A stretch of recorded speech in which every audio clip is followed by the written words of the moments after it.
اور اب وہ فریحہ کی لینڈ کروزر میں پچھلی سیٹ پر اس کے سامنے بیٹھا گھر جا رہا تھا۔ ڈرائیونگ سیٹ کے ساتھ ایک مسلح باڈی گارڈ بیٹھا تھا۔ یالہ باری سے سڑک پر برف کی چادر بچھ گئی تھی۔ اگلے روز کے اخبارات نے لکھا تھا کہ لاہور میں 30 سال پرانا بارش کا ریکارڈ ٹوٹ گیا۔ راستے میں درختوں اور دکانوں کے شیڈ تلے کھڑے سکڑے سمٹے موٹر سائیکل سوار نوجوان اس کے دانش مندانہ فیصلے پر مہر تصدیق ثبت کر رہے تھے۔ پانی میں گاڑیاں رکشا پھنسے ہوئے تھے اور سارا ماحول ٹھٹر رہا تھا۔ گھر کے دروازے کے سامنے لینڈ کروزر رکنے پر اس نے فریحہ سے کہہ ہی دیا، اگر آپ برا نہ مانیں تو غریب خانے میں قدم رنجاں فرمائیں۔ فریحہ اس کے اس انداز دعوت پر بے ساختہ ہنس دی۔ کبھی کبھی تو لگتا ہے کہ تم انجینئر سے زیادہ اردو کے استاد ہو، اس نے وسیم کو داد دی۔ آپ کا حسن نظر ہے محترمہ۔ وسیم خود حیران تھا کہ یہ فکرے اس پر کہاں سے نازل ہو رہے تھے۔ اس بات میں کوئی شک نہیں کہ اس کے والد نے گھر میں چھوٹی سی لائبریری بنا رکھی تھی، جہاں اچھے اچھے ناول بھی اس کے مطالعے میں رہتے تھے۔ لیکن گزشتہ 6 ماہ سے اس نے سوائے انجینئرنگ کی کتابوں کے اور کسی کتاب کو چھوا بھی نہیں تھا۔ اپنی دانست میں اس نے فریحہ کو اخلاقاً دعوت دی تھی، لیکن وہ خلاف توقع گھر چلی آئی، جہاں عمران سمدانی صاحب اور وسیم کی والدہ نے اس کا بھرپور استقبال کیا۔ یہ فریحہ کا سمدانی صاحب کی فیملی سے پہلا تعارف تھا، جس کے بعد ہفتے 10 دن میں ایک آدھ چکر اس کا معمول بن گیا۔ اس روز دونوں کی دوستی محبت میں تبدیل ہو گئی اور دونوں بڑے جذباتی انداز میں آگے بڑھنے لگے۔ لیکن وسیم کو اس بات کا احساس ہمیشہ رہا کہ فریحہ کا تعلق ایک بڑے گھرانے سے ہے اور وہ مڈل کلاس کی جذباتی لڑکیوں کی طرح عشق میں جان سے گزرنے کے بجائے کامیاب ازدواجی زندگی کو زیادہ ضروری سمجھتی ہے۔ وسیم اس سے 1 سال پہلے گریجویشن مکمل کر کے نوکری کی بھاگ دوڑ میں لگ گیا۔ اس نے امتیازی نمبروں سے گریجویشن کی تھی اور ابتدا ہی میں بیرون ملک ملازمت کے 2-3 مواقع اس امید پر چھوڑ دیے تھے کہ سمدانی صاحب اسے پاکستان میں ملازمت حاصل کرنے پر زور دیتے رہے۔ 1.5 سال تک اس نے در در کی خاک چھانی۔ اس دوران ٹیوشنیں پڑھا پڑھا کر کسی حد تک والدین کا ہاتھ بٹاتا رہا، لیکن ڈھنگ کی کوئی نوکری میسر نہ آئی۔ فریحہ نے اس اثناء میں گریجویشن مکمل کر لی تھی اور خاندانی روایات کے مطابق اب گھر والوں کو شدت سے اس کی شادی کی فکر دامنگیر ہوئی۔ اس دوران اس کے لیے رشتے بھی آنے شروع ہو گئے، لیکن وہ وسیم کی نوکری کی امید پر انکار کرتی رہی۔ والدین کا اصرار بڑھتا رہا۔ وہ اس سے بار بار اس کی خصوصی پسند دریافت کرتے تو فریحہ خاموش ہو جاتی۔ آخر وہ ایک بے روزگار مڈل کلاس گھرانے کے لڑکے کو اپنے والدین سے کیسے متعارف کروائے؟ اس نے جس ماحول میں پرورش پائی تھی، وہاں دل سے کم اور دماغ سے زیادہ کام لیا جاتا تھا، اور ایک روز فریحہ نے ہتھیار ڈال ہی دیے۔ یہ ایک CSS لڑکے کا رشتہ تھا جو فورن سروسز میں کام کر رہا تھا، اور دوسری طرف وسیم کو اگلے ہی روز اس جگہ سے بھی جواب مل گیا جہاں اسے 100% کامیابی کی بھی امید تھی۔ اس کے والد سمدانی صاحب خود ایک دوسرے درجے کے سرکاری آفیسر تھے اور انہوں نے اپنی ہر ممکن کوشش اس سلسلے میں کی تھی۔ اپنے سینئر افسران کی سفارشیں بھی لگائیں، لیکن ہر جگہ سے ایک ہی جواب ملا کہ یہ سیٹ تو فلاں کے کوٹے میں ہے اور یہ فلاں کے کوٹے میں۔ آج فریحہ جب اس سے ملنے گھر آئی تو گھر والوں نے اسے معمول کی آمد ہی جانا۔ عمران کاکول اکیڈمی میں جا چکا تھا اور سمدانی صاحب کے ریٹائرمنٹ کو صرف 10 روز باقی رہ گئے تھے۔ وہ آفس سپرنٹینڈنٹ کے عہدے سے ریٹائر ہو رہے تھے اور جانتے تھے کہ ریٹائرمنٹ کے بعد تو ان کے دفتر والے انہیں پہچاننے سے بھی انکار کر دیں گے، کیونکہ آج تک انہوں نے کبھی نہ کرپشن کی تھی اور نہ اپنا ماتحتوں کو کرنے دی تھی۔ ہر دوسرا شخص یہاں ان کا حاسد اور دشمن تھا اور جلد از جلد ان سے چھٹکارے کا متمنی۔ تھوڑی دیر کے بعد جب دونوں اسٹڈی روم میں بیٹھے چائے پی رہے تھے تو فریحہ نے ہمت کر کے وہ بم وسیم کے اعصاب پر پھوڑ ہی دیا جو ابھی تک سنبھال کر رکھا ہوا تھا۔ وسیم، معلوم نہیں تمہیں کیسے بتاؤں، لیکن بتانا ضروری بھی ہے کہ میرے والدین نے میرا رشتہ طے کر دیا ہے۔ وسیم چند ثانیے کے لیے تو حواس باختہ ہو گیا، لیکن جلدی اس صدمے سے سنبھل بھی گیا۔ مبارک ہو، اس نے بمشکل اپنے حلق سے آواز نکالی۔ میں جانتی ہوں یہ تمہارے لیے کوئی خوشخبری نہیں، لیکن وسیم، میں نے تمہیں کبھی دھوکے میں نہیں رکھا۔ میں آج بھی تم سے محبت کرتی ہوں۔ ہم مستقبل کے اچھے دوست ہو سکتے ہیں، لیکن دونوں باشعور اور پڑھے لکھے ہیں، ایک دوسرے کو دھوکہ نہیں دے سکتے، نہ ہی اپنے آپ کو۔ اس نے وسیم کو تفصیل سے اپنے خاوند کا تعارف کروایا اور کہا کہ وہ ایک بے روزگار انجینئر کو کس طرح ایک کامیاب CSS آفیسر پر ترجیح دے۔ وسیم، میں نے سنا تھا کہ جوڑے آسمانوں پر بنتے ہیں، کبھی دل سے تسلیم نہیں کیا تھا۔ اب یقین ہو گیا کہ ایسا ہی ہے۔ قدرت نے کم از کم یہ فیصلہ ضرور محفوظ رکھا ہوا تھا۔ میری خواہش ہے کہ تم بھی اسے آسمانی فیصلہ سمجھ کر قبول کر لو۔ وسیم سر جھکائے اس کی باتیں سنتا رہا۔ اس کے لیے فریحہ کی کسی بات کا جواب دینا ممکن نہیں تھا۔ کیا کہتا؟ فریحہ نے اسے کبھی دھوکے میں نہیں رکھا۔ اس نے وسیم سے محبت کی تھی، لیکن طوفانی محبت نہیں۔ میں تمہاری کامیابی کے لیے ہمیشہ دعا گو رہوں گی۔ زندگی میں اگر کسی بھی حوالے سے تمہارے کام آ سکوں تو مجھے بہت خوشی ہوگی۔ اس نے بالآخر کھڑے ہو کر الوداعی کلمات کہے اور رخصت ہو گئی۔ فریحہ کی شادی وسیم کی زندگی کا ٹرننگ پوائنٹ بن گیا۔ اس نے اپنے والدین سے صاف صاف کہہ دیا کہ اب بے غیرتوں کی طرح سسک سسک کر زندگی جینا اس کے لیے ممکن نہیں۔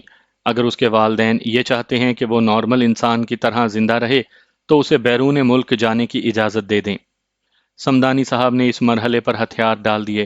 وہ جانتے تھے کہ فریحہ کی شادی کے بعد ان کے بیٹے کو جس جذباتی صدمے سے دوچار ہونا تھا، اس سے وہ کبھی نارمل نہیں رہ پائے گا۔ انہوں نے دل پر پتھر رکھ کر بالآخر وسیم کی والدہ کو راضی کر لیا، اور آج وہ امریکہ جا رہا تھا، جہاں اسے بہرحال میرٹ پر نوکری مل گئی تھی۔ بارش تھم گئی تھی، لیکن ٹھنڈی ہوا نے کار کے اندر کا ماحول بھی سرد کر دیا تھا۔ ایئرپورٹ پارکنگ میں ولید نے گاڑی کھڑی کر کے جب باہر نکلنے کے لیے دروازہ کھولا تو یخ بستہ ہوا کے تھپیڑوں نے ان کا استقبال کیا۔ اس کے لیے تو اب ایسے موسم معمول کی بات تھی۔ جس نوعیت کی ٹریننگ کے مراحل سے وہ گزر رہا تھا، وہاں موسموں کی گرمی سردی کا جیسے اس کے جسم نے اثر ہی قبول کرنا بند کر دیا تھا۔ اسے شدت سے احساس ہوا کہ والدین کو اس موسم میں ایئرپورٹ تک نہیں آنا چاہیے تھا، لیکن انہیں روکنا اس کے بس میں کہاں تھا۔ لاؤنج میں ماحول میں خاصی ہلچل اور گرم جوشی موجود تھی۔ جانے اور آنے والوں سے ان کے پیارے گلے مل رہے تھے، اور ایک دوسرے کو کہیں آنسوؤں اور کہیں مسکراہٹوں کے ساتھ گلے لگا رہے تھے۔ امی، ابو، میں جانتا ہوں آپ کو بہت دکھ دے رہا ہوں، لیکن یہ سب میرے اختیار میں ہے نہیں۔ آپ جانتے ہیں میں نے آخری لمحے تک جد و جہد کی ہے۔ شاید وسیم نے اپنے دل کا بوجھ ہلکا کرنے کے لیے کچھ کہنا چاہا، لیکن والدہ نے اس کی بات کاٹتے ہوئے اسے گلے سے لگا لیا۔ نہیں بیٹا، ہمیں تم سے کچھ گلہ نہیں۔ تقدیر کے لکھے کو ٹالا نہیں جا سکتا۔ اللہ تجھے کامیابیاں عطا فرمائے۔ انہوں نے کمال ضبط کا مظاہرہ کیا۔ والد اور چھوٹے بھائی نے باری باری اسے گلے سے لگایا۔ فلائٹ اناؤنس ہو رہی تھی۔ بڑے بوجھل قدموں سے وسیم ٹرالی گھسیٹتا اندھے شیشے والے دروازے کے پیچھے غائب ہو گیا، اور تینوں واپس گھر لوٹ آئے۔ ولید نے اپنے بھائی سے بالکل الگ مزاج پایا تھا۔ اس کے نزدیک زندگی محنت اور صرف محنت کا نام تھا۔ بچپن ہی سے اسے اپنے ننھیال کی روایات کے مطابق اس نے لاشعوری طور پر فوجی آفیسر بننے کی تیاریاں شروع کر دی تھیں۔ اس کے ماموں میجر تھے، اور پورے خاندان میں وہ اپنے ماموں کا سب سے زیادہ چہیتا تھا۔ ان کی ریٹائرمنٹ تک ولید نے میٹرک پاس کر لیا تھا۔ اس دوران اس نے شعوری طور پر اپنا ٹارگٹ سیٹ کر لیا تھا۔ اسے بہرحال ماموں کی طرح آرمی آفیسر بننا تھا، جس کے لیے اس نے دماغی اور جسمانی دونوں طرح کی تیاریاں ابھی سے شروع کر دی تھیں۔ فرسٹ ایئر میں داخلہ لینے سے پہلے وہ کراٹے میں بلیک بیلٹ حاصل کر چکا تھا، اور ابھی اور آگے جانا چاہتا تھا۔ ایف ایس سی کے بعد اس نے اپنے ماموں کی ہدایات اور رہنمائی میں کمیشن کے لیے اپلائی کر دیا، اور پہلا مرحلہ جو انٹرویو اور ٹیسٹ پر مشتمل تھا وہ آسانی سے پاس کر لیا۔ اس نے اندازہ لگا لیا تھا کہ پہلے مرحلے ہی میں اس کے ساتھ ٹیسٹ دینے والے سینکڑوں امیدوار فارغ ہو چکے ہیں، جن میں اس کا لنگوٹیا ایوب خان بھی شامل تھا، جسے امید تھی کہ field marshal general Ayub Khan کا ہم نام کثرتی بدن اور لمبا قد ہونے کی وجہ سے وہ تو بہرحال کمیشن کے لیے منتخب ہو ہی جائے گا، لیکن اس کی تمناؤں پر تب اوس پڑ گئی جب اسے انٹرویو کے لیے بھی طلب نہ کیا گیا، جبکہ ولید کو اگلے مرحلے یعنی inter services selection board ISSB کی خوشخبری دے دی گئی۔ یہ ساری چکر بازی ہے یار، کسی کو یہاں فارغ کر دیا، کسی کو کوہاٹ میں کر دیں گے۔ اوئے، انہوں نے پہلے ہی سے سیٹیں بک کی ہوئی ہیں، ہمیں بے وقوف بنانے کے لیے ڈھونگ رچا رہے ہیں۔ بھلا تم ہی بتاؤ یار، کیا کمی ہے مجھ میں؟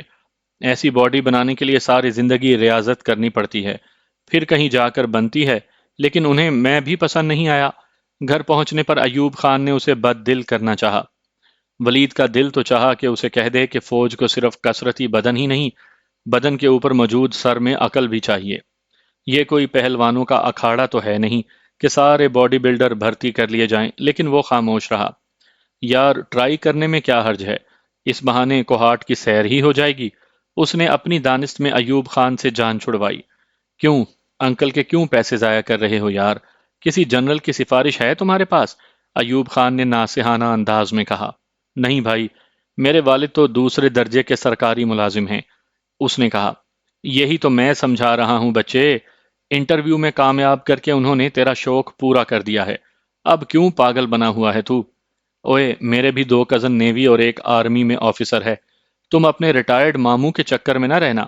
ایوب خان نے اس کی خوش فہمی دور کرنی چاہی، لیکن ولید نے اس کے مشورے پر عمل نہیں کیا۔ بورڈ کی طرف سے ملنے والے لیٹر کے مطابق اس نے 2-3 نکریں اور بنیانیں بھی خرید لیں اور اب ذہنی طور پر خود کو آنے والے مراحل سے عہدہ برا ہونے کے لیے تیار کرنے لگا۔ اسے 4 روز کے بعد کوہاٹ کے لیے روانہ ہونا تھا۔ اس دوران نہ چاہتے ہوئے اپنے ماموں کی ہدایات کے برعکس اس نے 3-4 ایسے نوجوانوں سے انٹرویو کر ہی لیا جو کوہاٹ یاترا کر چکے تھے۔ ان میں دو تو 2 مرتبہ یہ پتھر چاٹ کر واپس لوٹے تھے۔ سب نے ایوب خان والا مشورہ ہی دیا اور اسے یقین دلانے کی کوشش کی کہ فوج کی یہ افسریاں ان جیسے مڈل کلاسیوں کے لیے نہیں ہوتی، بلکہ فوجی افسران کے بچوں کے لیے ہوتی ہیں۔ یہ بھرتی کے اشتہارات تو ڈھونگ ہیں، لیکن ایک نوجوان ذرا مختلف تھے۔ اس نے ولید کی ہمت بندھائی اور اسے بڑا یقین دلایا کہ یہاں سفارش وغیرہ کا چکر نہیں، اگر اس میں ٹیلنٹ ہے تو ضرور قسمت آزمائی کرے۔ اس کے ماموں کو جب علم ہوا کہ صاحبزادے ریسرچ کرتے پھر رہے ہیں تو انہوں نے ولید کو اچھی خاصی ڈانٹ پلا دی۔ خبردار اب کوہاٹ جانے سے پہلے کسی اور سے ملے، اور ہاں، وہاں بورڈ میں بھی ایسے بہت سے دانشور اکٹھے ہوں گے، کسی کے چکر میں نہ آنا، نہ کسی کی نصیحتوں پر کان دھرنا، صرف عقل اور اعتماد تمہارے کام آئے گا۔ انہوں نے ولید کو سمجھایا اور اس نے یہ سبق پلے باندھ لیا۔ وہ دن بھی آ گیا جب وہ وسیم اور والد صاحب کے ہمراہ ریلوے اسٹیشن کی طرف جا رہا تھا۔ مسز سمدانی نے امام ضامن اس کے بازو سے باندھتے ہوئے نصیحت کی تھی کہ اسے کوہاٹ پہنچنے پر ہی کھولنا اور یہ پہلے کسی غریب کو دے دینا، جبکہ ماموں صرف مسکراتے رہے۔ وسیم تو ساتھ جانے پر بضد تھا، لیکن ماموں نے زبردستی روک دیا۔ بیٹا، وہ فوجی افسر بننے جا رہا ہے، جس کے لیے سب سے ضروری ہے پر اعتماد ہونا۔ اکیلے سفر کرے گا تو اعتماد آئے گا۔ انہوں نے وسیم کو روک دیا تو مسز سمدانی بھی خاموش ہو گئیں۔ راولپنڈی سے کوہاٹ تک کا سفر اس نے بس پر کیا تھا اور مقررہ وقت سے 2 گھنٹے پہلے ہی کوہاٹ پہنچ گیا، جہاں شاید تمام ٹانگوں اور رکشے والوں کو اس کا انتظار تھا۔ اس بس سے اس کے علاوہ بھی 4-5 امیدوار برآمد ہوئے تھے، جن کو اپنے رکشوں اور تانگوں میں بٹھانے کے لیے تانگوں اور رکشے والوں کے درمیان باقاعدہ لڑائی چھڑ گئی تھی۔ کوئی ان کے سامان پر قابض تھا اور کوئی ان پر۔ خدا خدا کر کے ایک تانگے میں ولید کا سامان اس کے سمیت رکھا گیا اور وہ عازم سفر ہوئے۔ بورڈ کے دروازے تک پہنچنے سے پہلے تانگے والے نے نہ صرف ان کا انٹرویو لے چکا تھا، بلکہ انہیں انٹرویو میں کامیابی کے 2-3 ٹپس بھی زبردستی دے چکا تھا، جس کے لیے اس نے طے شدہ کرائے سے 15-20 روپے زیادہ وصول کر لیے تھے۔ یہاں گیٹ پر ان سے پہلے بھی امیدوار موجود تھے۔ سب کا سامان قطار میں رکھا تھا۔ معلوم ہوا کہ ان کی بھاگ دوڑ کسی کام نہیں آئی۔ وقت سے پہلے پہنچ کر کچھ ریلیکس کرنے کا ان کا منصوبہ دھرے کا دھرا رہ گیا، کیونکہ یہ لوگ طے شدہ وقت یعنی 4 بجے سے پہلے کسی کو اندر جانے کی اجازت نہیں دیں گے۔ ابھی 3 بجے تھے۔ تمام امیدوار ٹولیوں کی شکل میں جمع ہوئے اور انہوں نے ایک دوسرے کے ساتھ دعا سلام اور مختصر تعارف کے بعد فوراً اپنی اپنی پوزیشنیں سنبھال لیں۔ ولید سب کو حیرانگی سے دیکھ رہا تھا، جو اپنے ہمراہ گیٹ تھرو گائیڈ قسم کے کتابچے لائے تھے، جن میں کمیشن حاصل کرنے کے طریقے، ISSB پاس کرنے کے طریقے وغیرہ بتائے گئے تھے۔ بالکل امتحانی سینٹرز کے باہر کا نظارہ تھا، جہاں امیدوار امتحان شروع ہونے سے چند منٹ پہلے تک اپنے پاس موجود ٹیسٹ پیپرز کا رٹا لگاتے رہتے ہیں۔ یہاں اس جیسے بمشکل 3-4 ایسے امیدوار تھے جو خالی ہاتھ آئے تھے اور باقی سب انہیں بے وقوف سمجھ کر نظر انداز کر رہے تھے۔ یہاں اس کا پہلا تعارف ارشد خان سے ہوا، جس نے اس کے نزدیک آ کر ہاتھ ملاتے ہوئے اپنا تعارف کروانے کے بعد پوچھا، یار تم کوئی ٹیسٹ پیپر وغیرہ نہیں لے کر آئے؟ جواب میں پہلے تو ولید مسکرا دیا، پھر دونوں نے مل کر کہا لگایا۔ دونوں نے اپنی اپنی توفیق کے مطابق غر کے مطالعہ امیدواروں پر کامنٹس کیے اور اب دونوں ایک دوسرے سے گھل مل کر باتیں کرنے لگے۔ حیرت انگیز طور پر دونوں میں سے کسی نے بھی اندر پیش آنے والے حالات پر تبصرہ نہیں کیا۔ ارشد خان اسے اور وہ ارشد خان کو لطیفے سنا کر ہنساتے رہے، اور اس دوران سامنے کا گیٹ کھل گیا۔ سب سے آخر میں داخل ہونے والے وہی دونوں دوست تھے۔ دونوں اپنے بیگ اٹھائے اندر داخل ہوئے تو سامنے برآمدے میں باقی امیدواروں کے ساتھ ہی بیٹھ گئے، جہاں تھوڑی دیر کے بعد مقامی عہدیدار جس نے ہاتھ میں ٹائپ شدہ کاغذ پکڑا ہوا تھا وہاں آ گیا، جس نے ان کے نام اور کمروں کے نمبر پکارنے شروع کر دیے۔ ولید بھی ہدایات کے مطابق مطلوبہ کمرے میں سامان رکھ کر واپس آیا، جس کے بعد تمام امیدواروں کی ٹی بریک سے تواضع کی گئی۔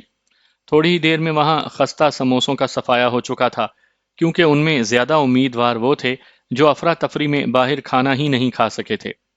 ٹی بریک سے فراغت کے بعد دوبارہ ان کی حاضری لگانے کے بعد ایک ایک کر کے انہیں ایک کمرے میں بھیجا گیا، جہاں ان کی تصاویر اتاری گئیں اور ایک ٹیگ انہیں تھما دیا گیا۔ یہی ان کا نمبر تھا۔ رات کھانے کے بعد انہیں علل صبح خوش ذوق اور خوش باش ویٹرز نے جگا کر بیڈ ٹی پیش کی۔ جلد ہی وہ تیار ہو کر نکر اور بنیان کے ساتھ ایک گراؤنڈ میں جمع ہو گئے، جس کے بعد انہیں 10 10 کے گروپس میں تقسیم کر کے گروپ کو اپنے خیالات کے اظہار کے لیے ایک موضوع دے دیا گیا، جس پر ان کے خیالات جاننے کے بعد پھر دوسرا موضوع دیا گیا۔ یہاں سے بھگتنے کے بعد انہیں انفرادی حیثیت میں ایک کمرے میں بلایا گیا، جہاں مختلف ماڈلز کی شکل میں کوئی خطرناک سچویشن پیدا کی گئی تھی، جس سے اس مشکل میں پھنسنے والوں کو نکلنے کا راستہ امیدوار نے دکھانا تھا۔ ممتحن یعنی جی ٹی او اس کے جواب سے مطمئن نظر آ رہا تھا، جس سے اس کا حوصلہ خاصا بڑھ گیا۔ اس کے بعد انہیں ایک کمرے میں اسٹیج کے سامنے کھڑا کر دیا گیا۔ سامنے سکرین پر ایک لفظ ابھرتا غائب ہوتا، پھر دوسرا لفظ آ جاتا۔ اس طرح الفاظ آتے رہے اور انہیں ان الفاظ کے ساتھ فکرے بنانے کے لیے کہا گیا۔ اختتام پر ان سے وہ پرچے لے لیے گئے جن پر وہ فکرے لکھ رہے تھے۔ اس مرحلے کے بعد سب کو ایک جگہ اکٹھا ہونے کا حکم ملا۔ تھوڑی دیر کے بعد جی ٹی او صاحب نمودار ہوئے۔ انہوں نے کامیاب اور ناکام امیدواروں کو الگ الگ گروپ بنائے۔ ناکام امیدواروں کو ہارڈ لک کہہ کر رخصت کر دیا گیا۔ ولید اور ارشد دونوں کامیاب امیدواروں میں شامل تھے۔ مباحثت، امتحانات، مضمون نگاری کا یہ سلسلہ سپہر تک جاری رہا اور انہیں اگلے روز تک کے لیے فارغ کر دیا گیا۔ ارشد اور ولید میں اب تک خاصی شناسائی ہو چکی تھی۔ دونوں نے میس سے کھانا کھایا اور ارشد اسے کوہاٹ کی سیر کروانے لے گیا۔ یہاں اس کے کچھ رشتہ دار رہتے تھے جنہوں نے دونوں کے نہ کرنے کے باوجود زبردستی ان کے مہمان نوازی کر دی۔ اگلے روز جو ان کے امتحان کا آخری دن بھی تھا، یہ سب جسمانی امتحان تھے۔ درختوں پر رسوں کی مدد سے اترنا، چڑھنا، ٹائروں سے گزرنا، ٹارزن سونگ سب سے مشکل مرحلہ تھا، جس میں بھی وہ دونوں ہی کامیاب رہے۔ آخری امتحان ان سب کے لیے بڑا نازک تھا۔ انہیں پرچیاں تھما کر حکم دیا گیا کہ اپنے اپنے گروپ کے امیدواروں کا کارکردگی کے حساب سے نمبر لکھ دو۔ ولید سوچ وچار کے بعد اس فیصلے پر پہنچا کہ اس گروپ کا نمبر 1 ہی بنتا ہے۔ ایک لمحے کا توقف کیے بغیر اس نے باقی سب ترتیب بھی لکھ دی۔ تمام امتحانات ختم ہو چکے تھے، جس کے بعد اب امیدواروں کے نتائج کا اعلان ہی باقی رہ گیا تھا۔ اعصاب شکن انتظار کے بعد کامیاب امیدواروں کو کامیابی کے پروانے تھما دیے گئے۔ ناکام رہنے والوں سے معذرت کر لی گئی۔ دونوں خوش قسمتی سے کامیاب امیدواروں میں شامل تھے۔ دونوں نے ایک دوسرے کے گلے لگ کر مبارکباد دی۔ ارشد نے اسے زبردستی رات کو ہاٹ میں روک لیا تھا۔ اگلے روز اس کا ایک کزن جو راول پنڈی جا رہا تھا، ولید کو اپنے ساتھ لے گیا۔ راول پنڈی میں اس کے ماموں ولید کے منتظر تھے، جنہوں نے اس کے والدین کو مزید انتظار کی زحمت دینے کے بجائے اسے لاہور جانے والی بس میں سوار کروا دیا، اور رات گئے جب وہ لاہور پہنچا تو دلہا کی طرح اس کا استقبال کیا گیا۔ وسیم نے اسے باہوں میں بھر کر کافی دیر تک اوپر اٹھائے رکھا۔ ایسی ہی گرم جوشی کا مظاہرہ دوسرے دوستوں اور عزیزوں کی طرف سے بھی ہوا۔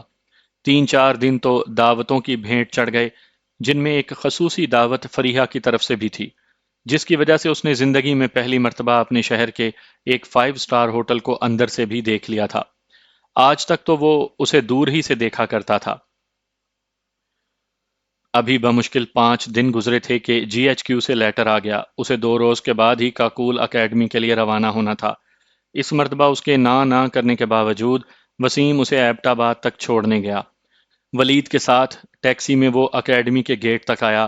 گیٹ سے اندر گاڑی جانے کی اجازت نہیں تھی۔ یہیں اس سے بغل گیر ہو کر وسیم واپس لاری اڈے کی طرف چلا گیا۔ ولید اپنا اٹیچی کیس اٹھا کر گیٹ کے اندر داخل ہو گیا، جہاں اس کی رہنمائی بٹالین میس تک کی گئی۔ بٹالین میس میں مختلف اندراجات کرنے کے بعد اسے ایک ٹائپ شدہ کاغذ دیا گیا، جس پر کمپنی کا نام اور کمرے کا نمبر درج تھا۔ یہاں اسے ایک ویٹر اس کا سامان اٹھا کر آگے آگے چلنے لگا۔ وہ اسے میس سے کمپنی تک لے آیا تھا۔ اب ولید سامنے سیڑھیاں چڑھ کر اوپر جا رہا تھا۔ ابھی وہ بمشکل 10-12 سیڑھیاں ہی چڑھ پایا تھا کہ اچانک ایک غصے بھری کڑک دار آواز نے اس کے قدم تھام لیے۔ رک جاؤ، حکم ہوا۔ ولید نے مڑ کر دیکھا تو ایک سینئر اسے گھور رہا تھا۔ نیچے اترو، اگلا حکم ملا، اور وہ نیچے اتر کر اس کے سامنے کھڑا ہو گیا۔ جی کیا حکم ہے؟ اس نے سینئر کو غصے میں دیکھ کر پوچھا۔ جواب میں سینئر نے انگریزی زبان میں اس کی اچھی خاصی درگت بنا دی اور اسے یاد دلایا کہ اپنے کسی بھی سینئر پر نظر پڑتے ہی اسے فوراً مؤدب ہو کر السلام علیکم سر کہنا ہے۔ لیکن یہ مشورہ اسے مفت میں نہیں ملا تھا، اس کی اچھی خاصی قیمت اسے ادا کرنی پڑی تھی۔ 100 ڈنڈ بیٹھک لگانے سے اس کے 14 طبق روشن ہو گئے تھے۔ پھر شاید سینئر کو اس پر رحم آ گیا اور اسے آگے جانے کی اجازت مل گئی، لیکن جب تک سینئر اپنے کمرے میں نہیں پہنچا اسے دیوار کی طرف منہ کر کے السلام علیکم سر کی تکرار کا حکم مل گیا۔ ولید نے سینئر کے کمرے میں پہنچنے کے بعد بھی یہ تکرار اس خوف سے جاری رکھی کہ کہیں دوبارہ اس سے سزا سے نہ گزرنا پڑے۔ السلام علیکم سر کی گردان اس وقت ختم ہوئی جب ارشد نے، جو خود بھی ایسی سزا بھگت کر یہاں تک آیا تھا، اس کے کندھے پر ہاتھ رکھ کر خوشخبری سنائی کہ سینئر صاحب اپنے کمرے میں کبھی کے پہنچ چکے ہیں۔ اس کے ساتھ سامان اٹھا کر آنے والا ویٹر خاموشی سے ایک کونے میں کھڑا یہ نظارہ دیکھ رہا تھا۔ چلیں سر؟ اس نے سوالیہ انداز میں ولید کی طرف دیکھا۔ ابھی تمہاری تسلی نہیں ہوئی؟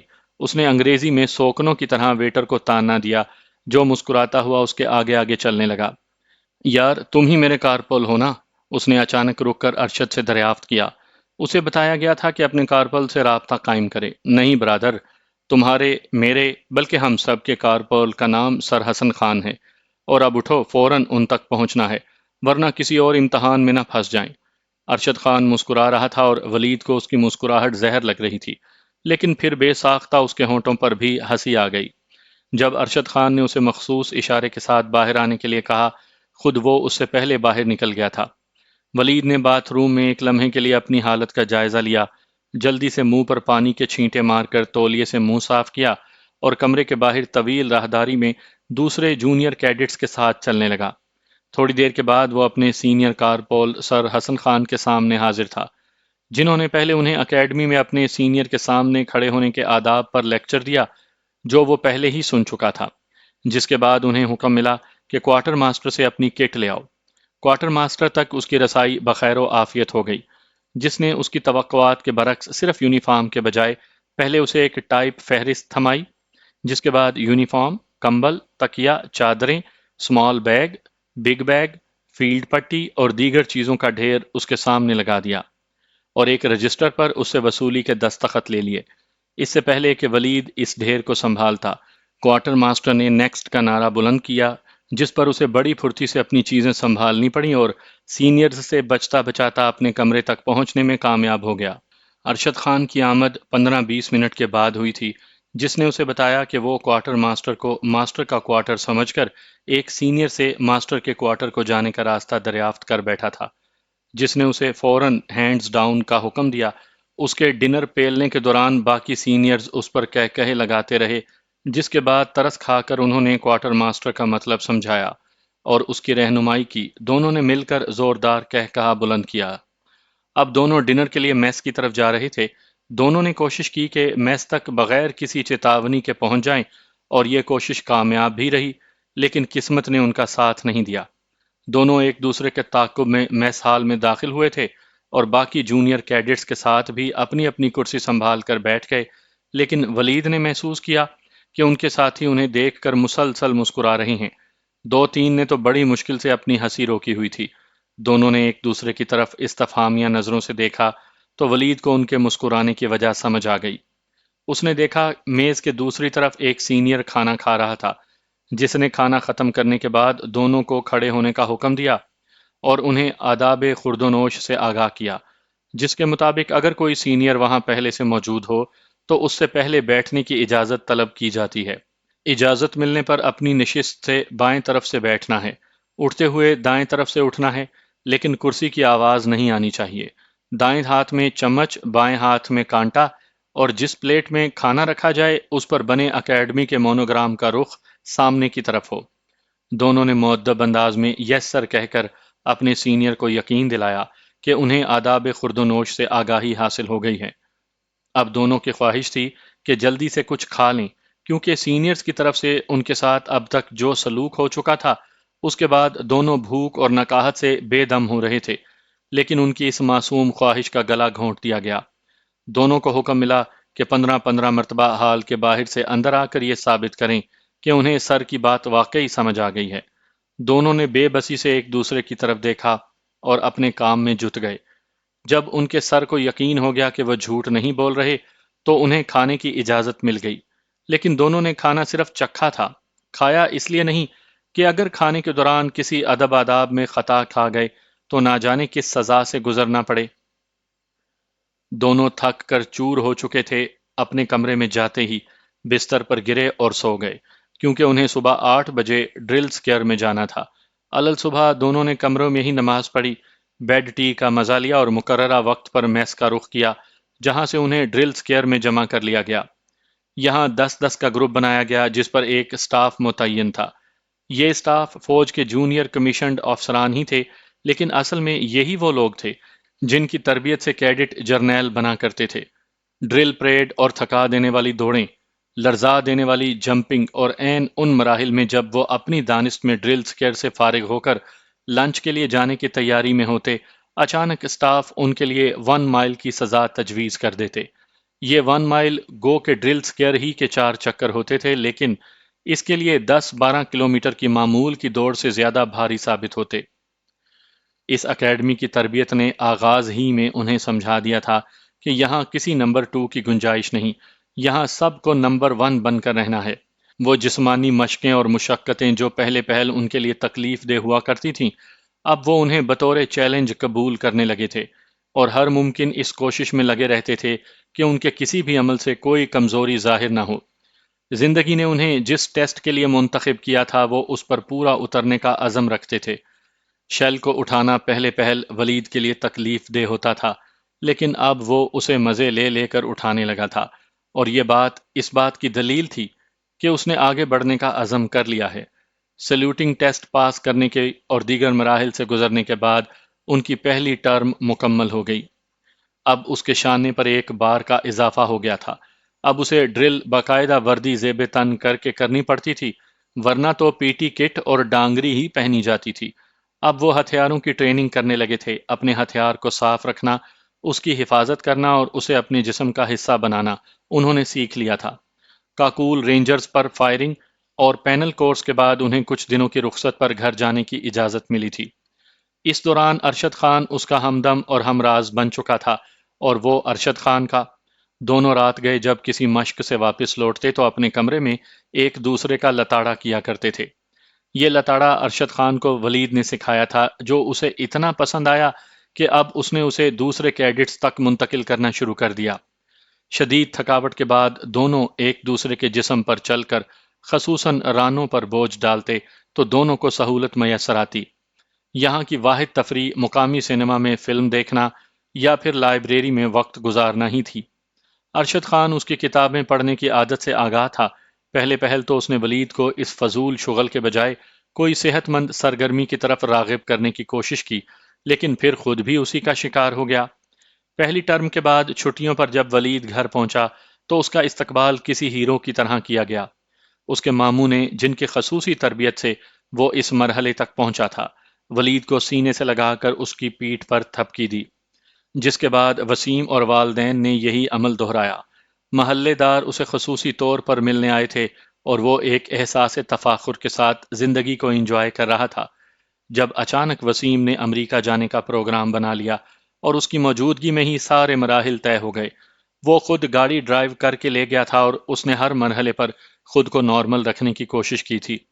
وہ نہیں چاہتا تھا کہ اس مرحلے پر، جب اس کے والدین کی زندگی بھر کی محنت رنگ لا رہی تھی اور دونوں بھائی اپنی عملی زندگی کا آغاز کرنے جا رہے تھے، اس کے والدین کو ان کی کمی کا احساس ہو، لیکن اس نے اپنے بڑے بھائی کو کسی بھی مرحلے پر اپنا فیصلہ بدلنے کے لیے نہیں کہا، کیونکہ وہ جانتا تھا کہ وسیم نے یہ فیصلہ اپنی مرضی سے نہیں بلکہ حالات کے جبر سے تنگ آ کر کیا ہے، اور اگر اسے ضد کر کے روکا گیا تو اس کا کیریئر ہی تباہ نہیں ہوگا، وہ کوئی غلط راستہ بھی اختیار کر سکتا ہے۔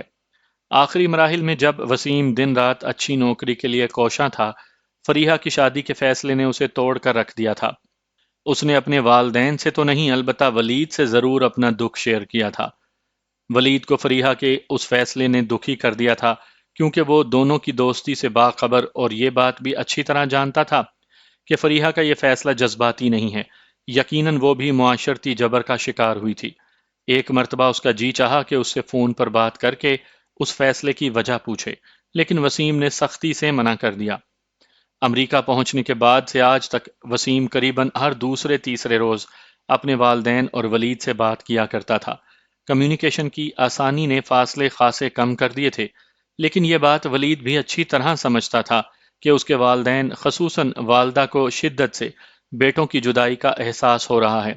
وہ خود بھی اپنے والدین سے وقت نکال کر 2-3 روز بعد ضرور بات کر لیا کرتا تھا اور اپنی مزاحیہ گفتگو سے ان کا دل بہلانے کی کوشش بھی ضرور کرتا، لیکن اسے بھی احساس تھا کہ یہ وقتی ڈھکوسلے ہیں۔ اپنے ننہال کی طرف سے متعدد مرتبہ کہنے کے باوجود ولید ایک رات بھی گھر سے باہر نہیں رہا تھا، اور اس کی کوشش تھی کہ جس طرح بھی ممکن ہو زیادہ سے زیادہ وقت وہ اپنے والدین کے ساتھ گزارے۔ لاہور کی ایک قدرے بہتر اور پرانی آبادی میں وہ جس 10 مرلے کے گھر میں رہتے تھے، وہ اس کے دادا جان کا تھا، جو 10-12 سال پہلے فوت ہو گئے تھے۔ دادی ان سے 2-3 سال پہلے ہی اللہ کو پیاری ہو گئی تھی، اور سمدانی صاحب کی دونوں بہنیں شادی شدہ اور پاکستان سے باہر زندگی گزار رہی تھیں۔ انہوں نے سمدانی صاحب سے کبھی کوئی تقاضا نہیں کیا، لیکن انہوں نے بہنوں اور بہنوئیوں کے شدید انکار کے باوجود ان کے حصے کی رقم ان کے اکاؤنٹس میں جمع کروا دی تھی، اور اپنے دونوں بیٹوں کے ساتھ یہاں زندگی بسر کر رہے تھے۔ 17ویں گریڈ کے سرکاری آفیسر ہونے کے باوجود انہوں نے زندگی میں ایک لقمہ حرام بھی اپنے بچوں کے حلق میں نہیں اترنے دیا تھا، اور قدرت نے ان کی اس قربانی کو رائیگاں بھی نہیں جانے دیا۔ بڑا بیٹا انجینئر تھا اور چھوٹا فوج میں افسر بننے والا تھا۔ یہی ان کی زندگی کی شدید خواہش تھی۔ اب وہ دونوں وسیم کی شادی کے بعد حج کا پروگرام بنا رہے تھے۔ ولید اپنی چھٹی گزار کر رخصت ہو گیا۔ رخصت ہونے سے پہلے اس نے بچوں کی طرح ضد کرتے ہوئے خصوصاً اپنی ماں جی سے وعدہ لیا تھا کہ وہ اداس نہیں ہوں گی اور ہمیشہ ہنستی مسکراتی رہیں گی، اور بیچاری ماں نے یہ وعدہ کر بھی لیا۔ دونوں اپنے ہونہار بیٹے کو ریلوے اسٹیشن پر چھوڑنے آئے تھے۔ جاتے ہوئے زبردستی والدہ نے اس مخصوص دکان کی مٹھائی کا ڈبہ اسے تھما دیا تھا، جو ارشد خان نے ایک روز فون پر ہنستے ہوئے ان سے فرمائش کے انداز میں کہا تھا۔ دونوں ایک دوسرے کے گھر والوں کے لیے اجنبی نہیں رہے تھے۔ ارشد خان کے والد تو اس سے کاکول میں ملاقات بھی کر چکے تھے، کیونکہ ان کا آنا جانا اپنے بزنس کے سلسلے میں ایبٹ آباد میں لگا رہتا تھا۔ ماں جی وہاں یہ نہیں چلتا، معلوم نہیں ڈبہ اندر جائے بھی یا نہیں۔ اس نے ریلوے اسٹیشن پر ماں سے کہا، چپ کر، یہ میرے بیٹے ارشد خان کے لیے ہے، اور وہ خود ہی تم سے لے لے گا۔ اور ایسا ہی ہوا۔ جب وہ اکیڈمی کے گیٹ پر پہنچا تو ارشد خان جو 2-2.5 گھنٹے پہلے آیا تھا اس کا باہر ہی منتظر تھا۔ دونوں نے گرم جوشی سے معانقہ کیا۔ مٹھائی مجھے دے دو بھائی صاحب، ارشد خان نے چھٹتے ہی کہا، اور ولید نے حیرانگی سے اس کی طرف دیکھا۔ میں نے آنٹی سے ڈائریکٹ بات کر لی ہے بچے، کوئی چکر بازی نہ کرنا، اس نے اپنے مخصوص انداز میں کہا۔ یار کیوں مرنے لگا ہے؟ سب کے ساتھ شیئر کریں گے نا؟ ولید نے اسے کہا۔